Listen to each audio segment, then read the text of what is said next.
સુમુલ ડેરીએ પશુપાલકો માટે મોટી જાહેરાત કરી છે। કિલો ફેટ દીઠ 115 રૂપિયા બોનસ આપવાની જાહેરાતથી પશુપાલકોમાં હરખની લાગણી છવાઈ છે। સુરત અને તાપી જિલ્લાના પશુપાલકો માટે ખુશીના સમાચાર સામે આવ્યા છે। સુમુલે પશુપાલકો માટે બોનસની જાહેરાત કરી છે।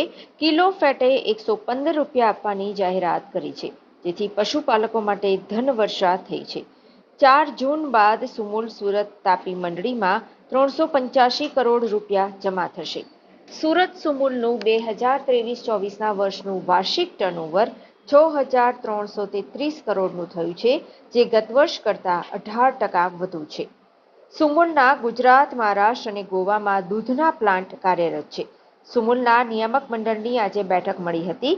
નિયામક મંડળ દ્વારા પશુપાલકોના હિતમાં મહત્વપૂર્ણ નિર્ણય લેવાયો હતો। દર વર્ષે સુમુલ ડેરીના સંચાલકો દ્વારા પશુપાલકોના ખર્ચાને ધ્યાનમાં રાખીને નિર્ણયો લેવામાં આવતા હોય છે।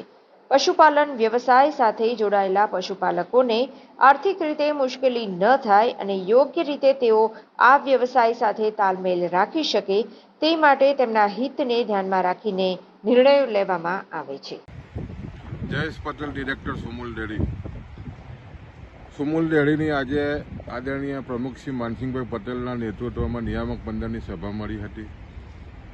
સુમુલ ડેરી સાથે લગભગ સુરત અને તાપી જિલ્લાના 2.5 લાખ પશુપાલકો જોડાયેલા છે। એના માટે આજે નિયામક મંડળમાં ખૂબ જ ખુશીના સમાચાર આવ્યા છે। આજે નિયામક મંડળે સુરત તાપીના જે પશુપાલકો છે, ગત વર્ષનો કિલો ફેટે 115 રૂપિયા કિલો ફેટ દીઠ બોનસ જાહેર કર્યું છે।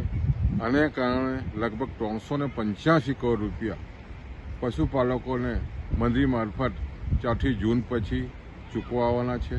અને ખાસ કરીને 2 ગામોથી શરૂઆત થયેલી આ સુમુલ ડેરી આજે તમે જોવો તો ગુજરાત, મહારાષ્ટ્ર અને ગોવામાં આધુનિક પ્લાન થકી ગામડાઓમાં ખૂબ જ સુંદરતાથી પૈસાઓ પહોંચાડવામાં સફળ થઈ છે। આ વર્ષે સુમુલનું ટર્નઓવર 6,333 કરોડ એટલે ગયા વર્ષ કરતાં લગભગ 18% જેટલો વધાર્યું છે, ઐતિહાસિક છે।